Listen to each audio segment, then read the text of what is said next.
Hey guys, welcome to episode 6 of Food for Thought. I am so excited to be welcoming my boyfriend, Mick, to come and talk about what his experience has been like being in a relationship with me, who has been struggling with an eating disorder, and offering insight on how to help, and also offering insight on how to make sure that you are still choosing recovery for yourself and you aren't relying too heavily on someone else to do the recovery process for you.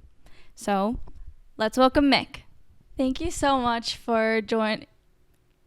This is going to be a problem. So this is Mick, obviously. Thank you for coming onto the podcast today. And so I know you have.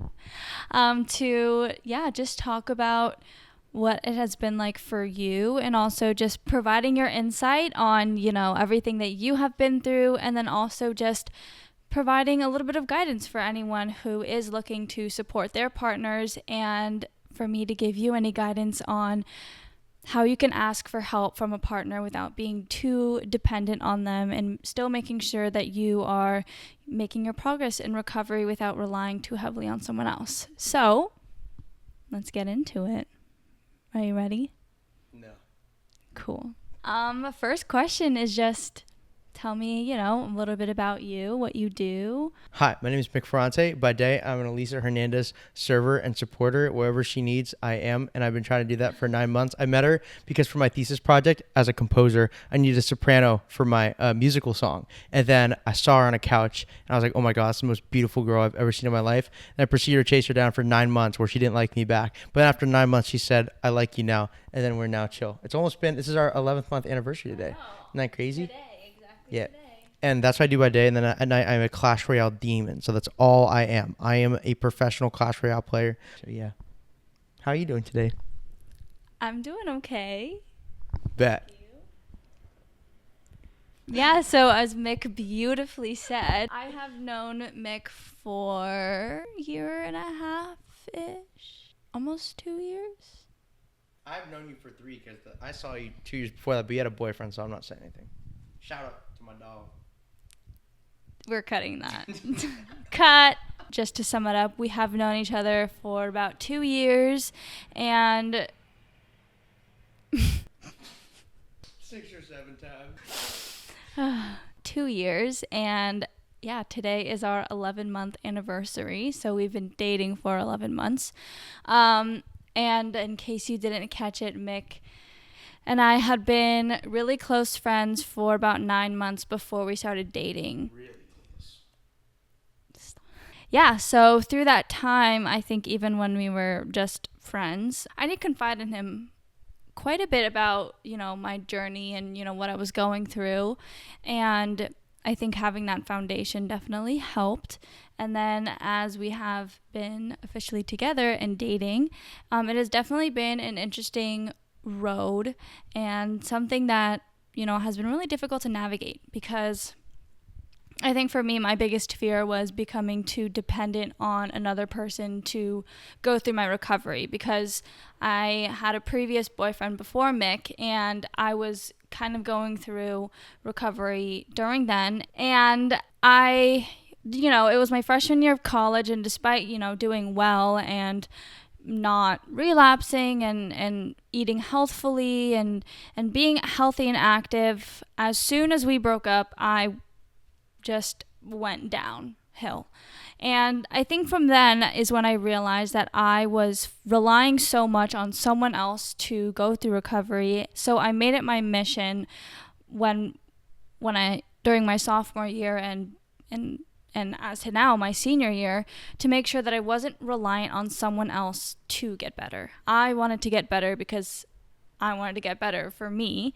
I think because of that, I was very hesitant to first confide in other people and accept support. But I think there are ways to do it in a healthy way, so you're not relying on someone else for support and to recover, but using their support to help you on your journey and not make it about both of you.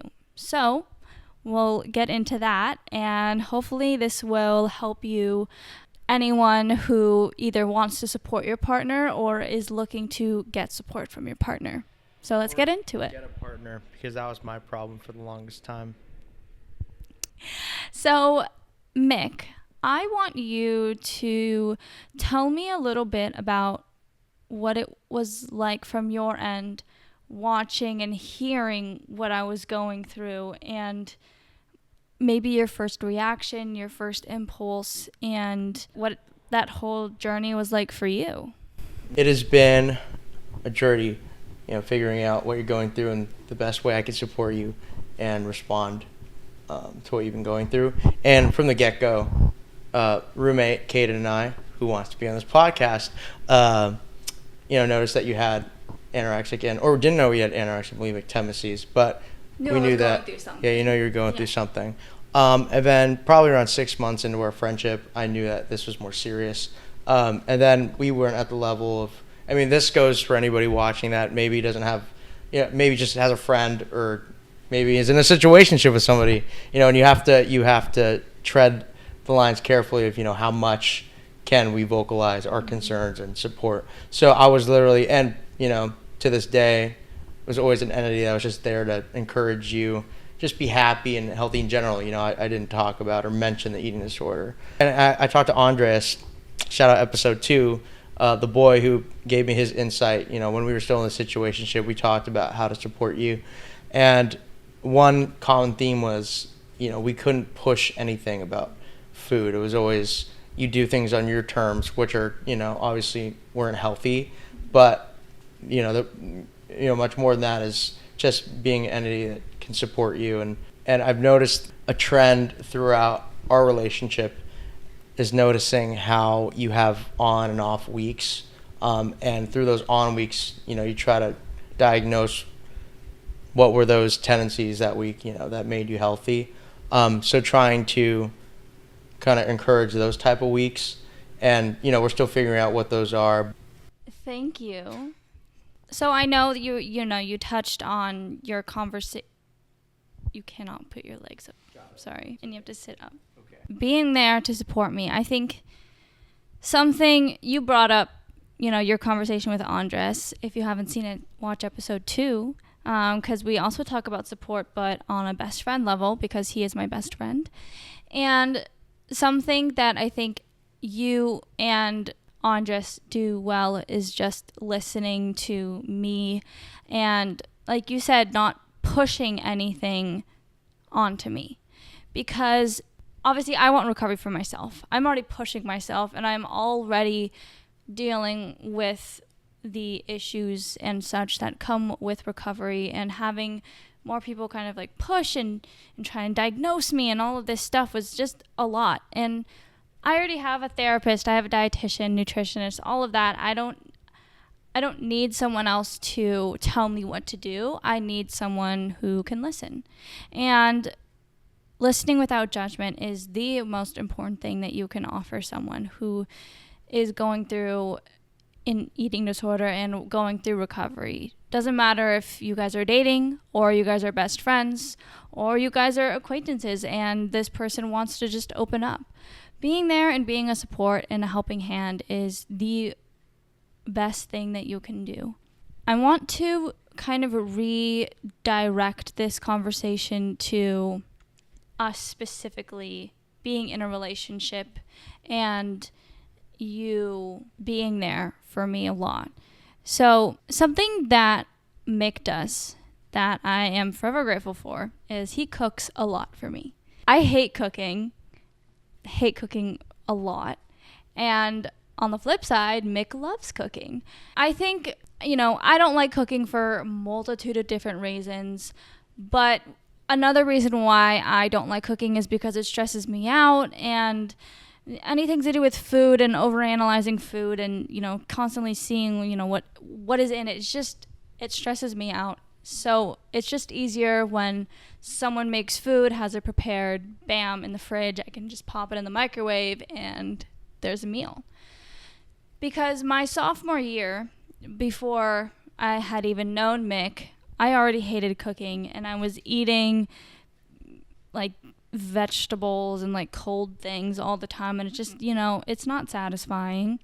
that was when I noticed that I had a lot of struggles with my bulimic tendencies. You know, when I did finally meet Mick and I was confiding in him a little bit more with his, you know, background in being a gym bro, he talks about needing protein.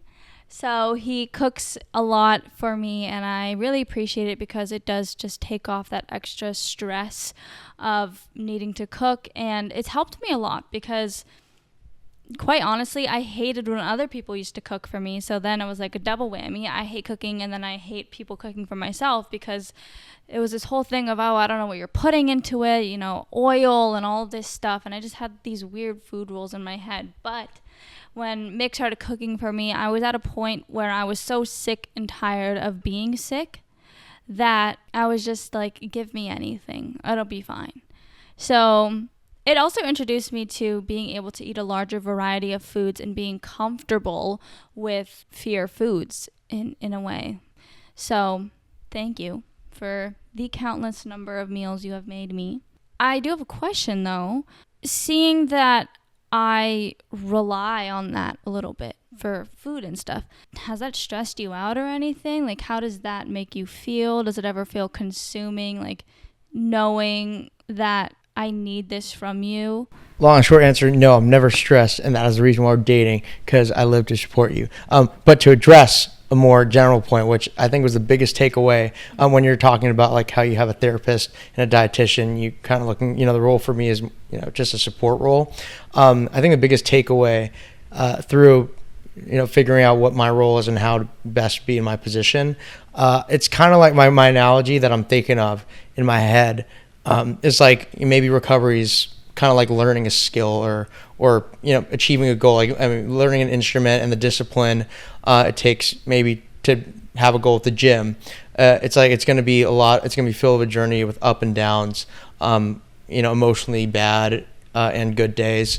And I feel like we have developed a relationship where I've been at the height of that and the low of that, and also in terms of how much I've done. Where at the most extreme level, there were points where you were throwing up and I would literally, or before you throw up, I'd hold you, like physically grab you and be like, you can't do that. Like, we'd sit on the floor for like 45 minutes. And maybe that worked 2 times, but out of more times that we realized that was not a solution. And then on the other end of the spectrum, I would completely lay off and just be your boyfriend. And we noticed that, you were having really rough weeks and there was room to do more. I'm glad you mentioned the cooking thing, because that's a good example where I'm just living my life and I'm being a good boyfriend, but in the way that, as you grew with your dietitian, I knew what you were supposed to eat, so I would cook those things for you and then encourage you to eat those. But at the same time, when you had bad weeks and you couldn't succeed, then I would kind of step back and just continue to support you, but you'd have those moments. Building off of what you were saying, as Mick mentioned, there were a lot of times during especially the early part of our relationship where I was really struggling with food. I'm embarrassed to admit it, but there were times when Mick was physically just holding me and hugging me and telling me I'll be okay while I'm in the middle of, freaking out about eating. I remember one time it was like brownies and ice cream, and I was freaking out, and I had no sense of who I was, no sense of honestly anything that was going on. All I knew was I was so focused on just getting that out of my body that it completely overtook me. I'm not here to suggest anything. I'm just sharing our experiences of what we've been through. So I cannot suggest someone who is going through this to, do the same thing for their partner, or someone who is struggling with an eating disorder to expect their partner to do this. Because again, I am just explaining our experiences, what I've taken away. In those moments where Mick did physically have to hug me and hold me to make sure that I didn't throw up, it was really interesting because I think in the actual moment I was upset, obviously, because this has been a role in my head where I'm like, I need to get this out of my body why are you stopping me from doing that? You don't know me, you don't know my brain, and you don't know how my body works, so I need to do this. And I was so dead set on that. But once like those 20 minutes pass, I kind of realized that I was, first of all, crying over a brownie. And I was like, Elisa, this is just why? Why am I crying so hard over this and all of this stuff? It was just going through my head. And I thank Mick for doing those, because as hard as it was on the both of us, I did make me feel somewhat more comfortable about eating things like brownies, because like my biggest fear was that I would wake up and I would like gain 10 pounds or something. I woke up and I looked exactly the same. And so will you if you eat brownies before you go to bed. And once you wake up, you'll look exactly the same. So it did teach me that I can eat whatever I want to eat and look the same the next day, and that's okay. And in a way, I think it also brought Mick and I closer, because I think he could see more clearly what I was going through, and that this was a genuine, deep fear, and not just, oh, I don't want to eat or whatever. Like, this goes a lot deeper than just the food. It is linked to deep fears and a long history of these behaviors. In those moments, what was going through your head? I think the most fundamental thing I was thinking about is how, this is obviously a blatant point, but how severe your problems are, where, you're doing this consistently, is the point where, you're supposed to go to inpatient treatment, and you couldn't do that because you're in school. So it's a struggle for me to fumble between, do I need to do more or do less, because, I don't want to overstep, as we've seen with me, holding you down. That doesn't really work. So it's obviously worrisome throughout a relationship, because, you hear things like, oh, this can kill you eventually, or, this can severely, at the least, damage your vocal cords, which is your entire career. Yeah, I feel privileged where, you're going to have a lot of great people on this podcast that are more literate and have more experience in this, but I'm in a position where I'm the most intimate person close to you, where we have this unique relationship in life where I'm supposed to be one that, supports you on every level. So I feel like I have a responsibility where I have to take care of you more than others, and I feel obligated to do more. But then it's a struggle, figuring out at what extent do I go. And ultimately, I know this is an obvious point in any sort of recovery, but I realize, like, it's you that has been working really hard at this and has been developing a relationship with like an eating disorder, which is also interesting because, I'm part of a culture where so many young people are into gym, and it's such a widespread like media thing, which is great, because people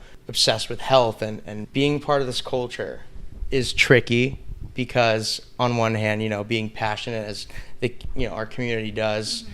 and a lot of people around us talk about health and food, but then we have to be careful talking about like number of calories, because that directly affects your mental health. But on the other hand, on the other spectrum, I guess it's a good thing to have this base of knowledge where like, hey, this is what it's like to be healthy. As I've been noticing as your boyfriend, you don't eat enough at a certain time here, then you get really hungry at night, and you eat a lot in your head, because I know that your eating disorder has kind of revolved around volume.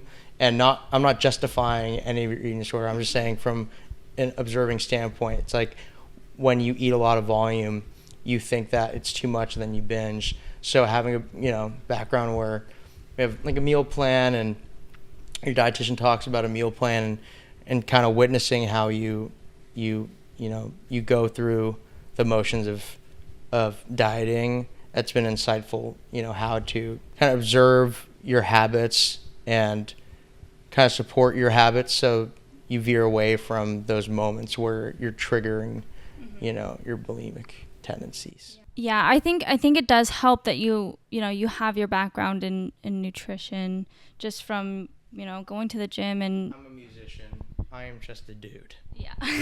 Mick is everyone in that same world. Exactly. Everyone else is not. If you're cool.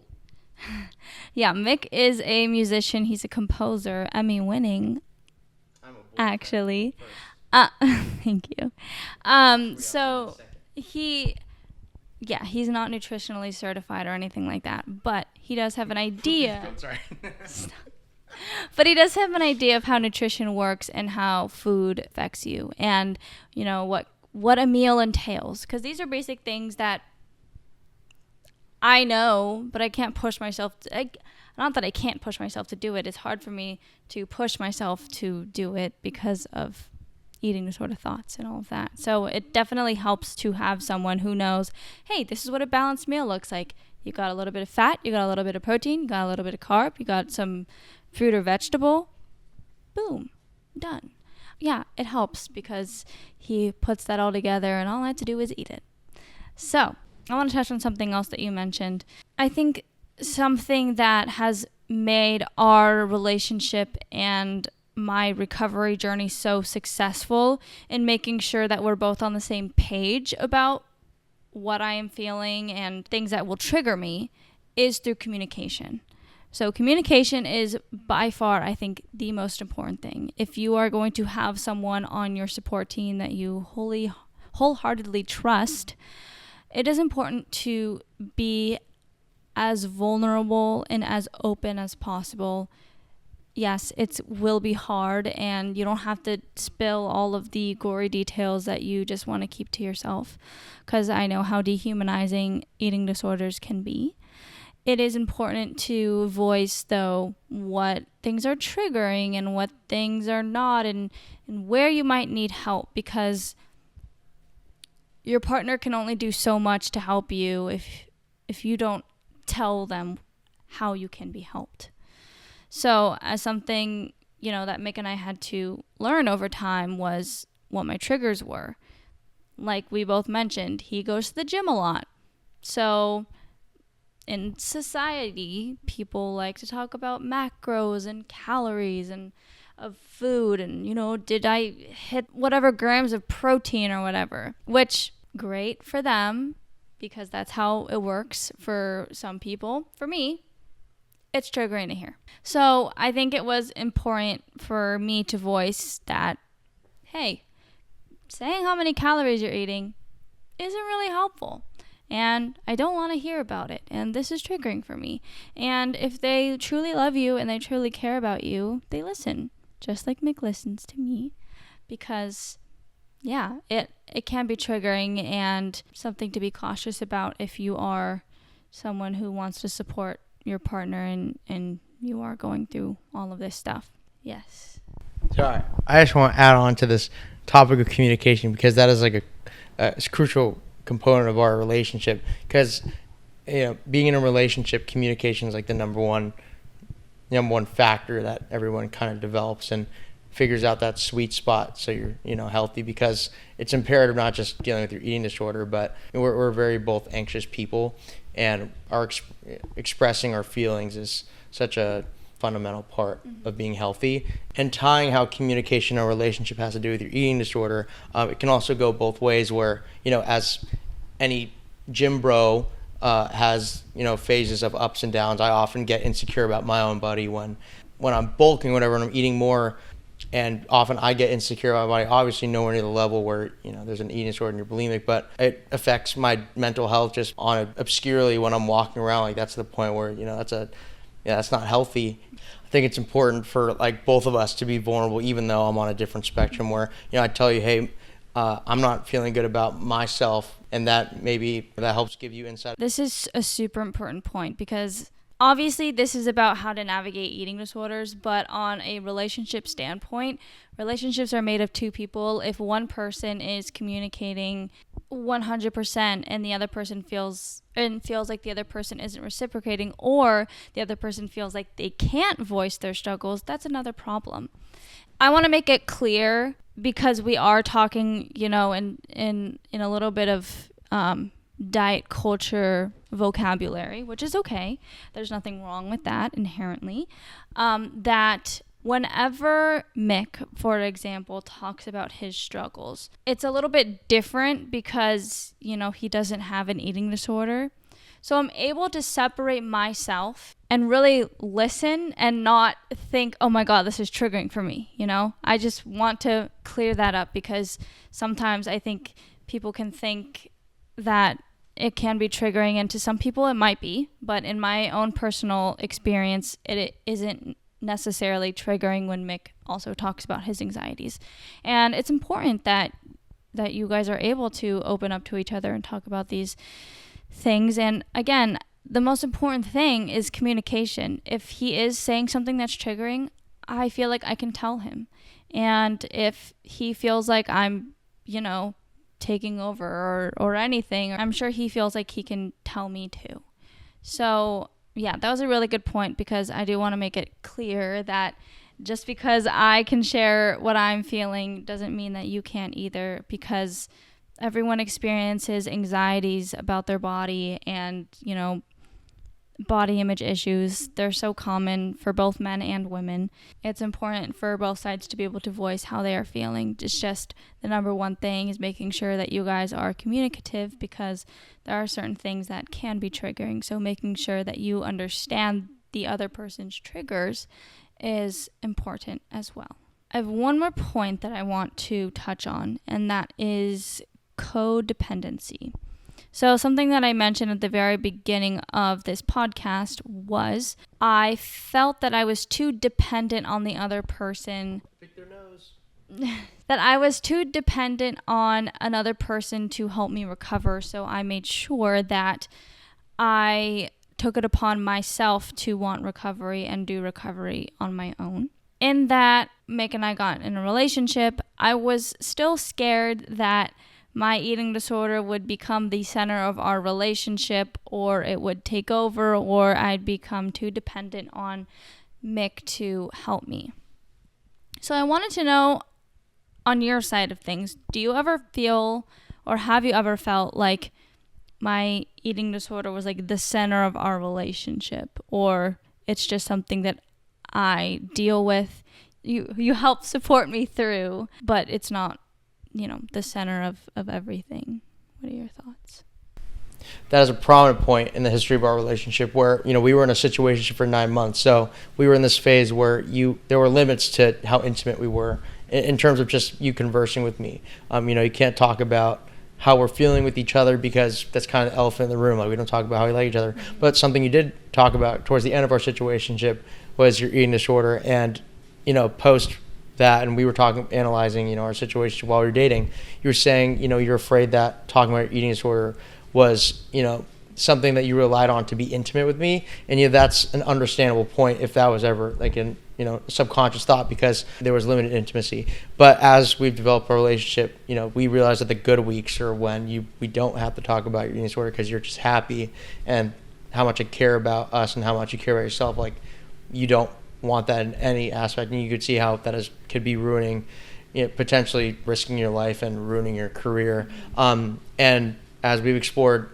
and analyzed our situationship, like, there's so much intimacy outside of, I hope nobody listens to this and be like, oh, so you're saying that it was justified that we talked about like eating disorder while there was limited intimacy in our situation. Like, no, there was so much. We were best friends outside of your eating disorder. And as we think about what we love about each other, it's like, for example, it's so convenient that we have our friend here introduce Nala in the chat.